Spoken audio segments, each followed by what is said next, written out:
Hey everyone, Matt from Workshop Tinkerers here. Well, bit excited for this video tonight. I've actually rushed downstairs after getting home to do the video because I really want to show you this. Sorry about the movement and stuff, but what I have here is the thing that got me to buy my other 3D printer, which I am loving. But this is a Kickstarter. I actually wasn't a Kickstarter backer. I am a Indiegogo backer. After it succeeded on Kickstarter, Indiegogo had more donations and such. Anyways, I know I've gotten mine before some Kickstarter people. Probably going to make them a bit mad. But I wanted to do an unboxing assembly, show you what's in it. So this is called the 101 Hero. I paid, I want to say, $105 including shipping. And it is a entry-level 3D printer. Here it is. I should have the developer version. I hope, because that's what I paid for, which means I have USB as well as SD. So 8 and up. Actually, it's a pretty well designed box. So, Hero Dude. It's in the box, simple and easy to use, designed to be compact. Turn on the printer, insert memory card, print anything, pre-assembled kit. Blah, blah, blah, blah, blah. More crap. Okay, what we got? Not the best color blue, but I can handle that. Glass plate, some pylons, some... I'm going to guess this is all PLA because I don't think this can handle ABS. So, instructions. It's actually reasonably well written, I think. So I'm probably going to skip the assembly once I get it all unboxed. So, feed the filament, cut, feed, tape. Seriously, tape. I'll use glue stick. Thank you very much. I like glue stick. I don't like tape.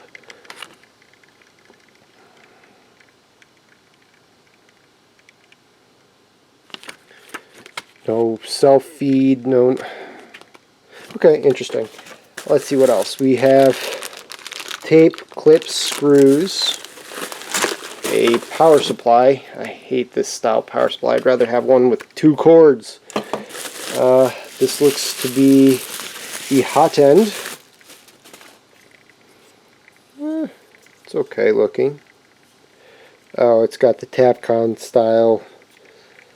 Sorry, keep looking at it myself. So, thermal brake cooler, extruder. It's got built-in. I want to see what this... Oh, hello. It's got TPFE, TFPE, something or other like that style. So they say you can't do anything, but you can actually open this and force it down through. So they just don't know what they're doing, or well, they assume no one else knows what we're doing, which is probably a good assumption to make. Let's see, what do we got here? Really? Okay, so I do have the developer version. I have the USB. I have an on-off switch. Let's see. Pylon 1, Pylon 2, Pylon 3. Feed. Thermistor 1, Thermistor 2. Why is there 3 thermistors? Maybe that's end stop. More back there. Okay, I'm going to shut off the camera, assemble it. Well, no, finish. Okay, so here's the pylon. These should be identical. Pretty. Okay, so yeah. Look at that. 3 end stops. So yeah, they're maximum. So it should be auto leveling. Well, not auto leveling. Shouldn't take that much work to get it to work. Don't like that. Spring clip tightener, so a lot of backlash capabilities there. I'd rather have it be tightenable from up here. Benefits of having, this is a solid molded part. It might be possible to make an adapter. Change that. And I've got two more, as far as I can tell, exactly the same. Okay, let me put this together and I'll be back. Okay, welcome back. So it's assembled. Unfortunately, I can't zoom out enough. Let me try to float you in a non-nauseating way. There you go. This is not a large print area, obviously. I did use tape just because I'm tripping on something. You can see my hand. It's what, 120 millimeters, I want to say. So, all told, not difficult at all to assemble. It took me, according to my watch, half an hour, but part of that was disassembly and reassembly, and then going to go get an SD card because it does not come with an SD card. You have to go get it and get the files, or the test file. So there's 3 files online that you can get. One is the test file, which is this one. This is a first print. There's a home, come back to home, which I'm hoping this does begin with, otherwise I have to go get that file.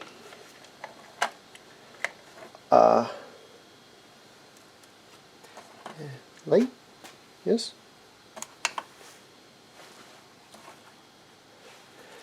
I got no motion. Is there a little fan in there? Oh. Power. That'd help. So I'm going to guess there's no feedback whatsoever other than the lights on. We'll see if it starts moving on its own. It did come with zip ties. It came with one of each screw. Spare. Yay. So I was wrong about being able to heat up the hot end, which as of right now is not getting hot. I don't know if it's actually doing anything or not. I'll let it sit while I talk. So, ease of assembly. It's pretty easy. It's not as easy as like the Tico where you just pull it out of the box and go. I'm pretty sure this is a ramps with a Mega, whatever the Mega chip is. Just custom made so it fits in this. It does have 5-pin stepper motors. I'm used to 4-pin, so I actually have to look up the pinouts of those to see if I can actually use it on anything else, or if this is purely for this and they're not actually really steppers. I don't know, but every connector is plastic, unfortunately, and the little cooling fan has kicked on. That's a good sign. The hot end isn't hot yet. The files are zip files, which is weird with some other file inside of it. It didn't tell me to actually do anything, just put the entire, so it says SD printer test file can be downloaded at 101 Hero. Save and press start. You can download the blah blah blah by save, press the start. It says the same thing twice. After about 2 minutes, the extruder will move up to touch the limit switch. Then move down to begin printing the module you saved just now. The filament cannot stick or patricianly stick to the, I think that's supposed to be partially. Patrician. Good luck with that word there. It means the extruder is too far. Loosen it anti-clockwise. So counterclockwise to those of us who grew up with analog clocks. That's dating me a little bit. So it's a purely mechanical leveling, and it's basically saying the same thing 3 more times, slightly different ways of saying if it's not sticking, or if it's not sticking, counterclockwise to lower it, clockwise to raise it per thing. So let's see, go to 101land.com. So not 101 Hero, it's a different website. Choose a model you like, download it, save the model file, insert the SD card, blah blah blah blah blah. If you download the designer version, so saying I can do the same thing and it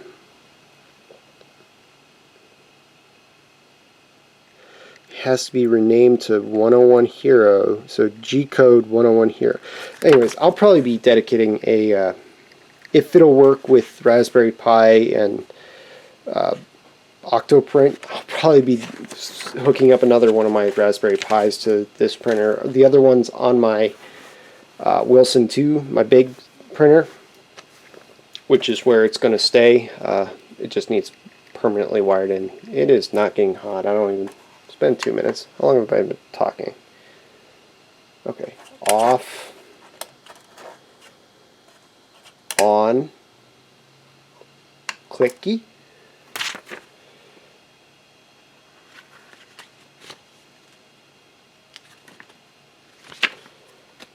I'm not missing anything, am I?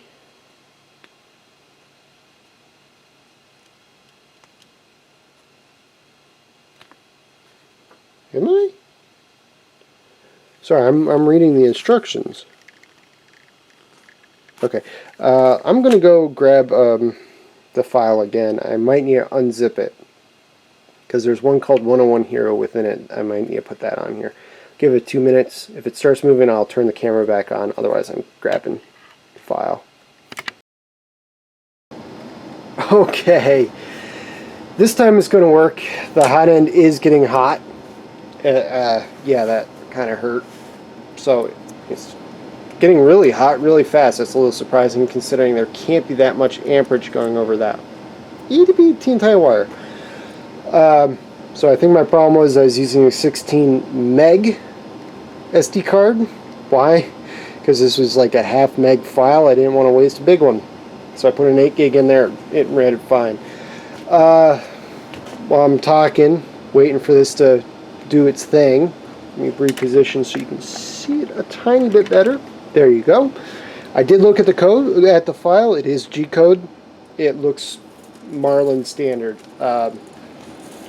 So I'm thinking, combined with the fact that in this instruction manual, what does it say? PC, Mac, or Raspberry Pi, prompt interface, Repetier host, and Cura. I think this is just a custom-made ramps plus mega combo cheapo board thing.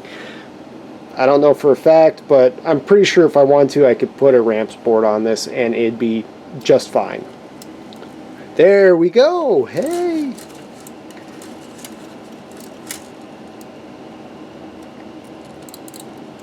Okay.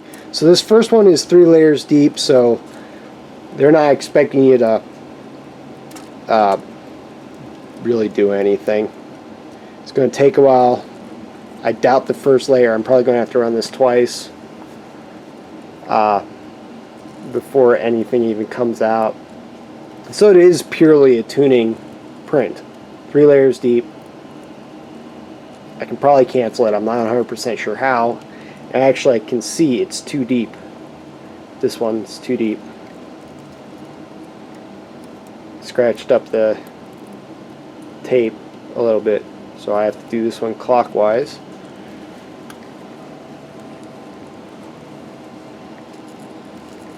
Looks like it's doing some sort of star. It's not actually spitting out filament yet.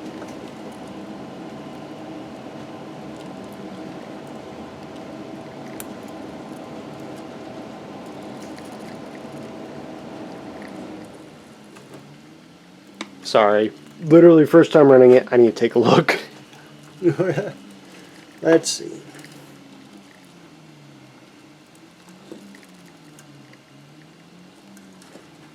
Yeah, so part of the problem with this one is this is screwed closed. There's 2 screws holding that end through. This whole thing, everything flexes on this. This is not going to be in any way, shape, or form a precision printer at all.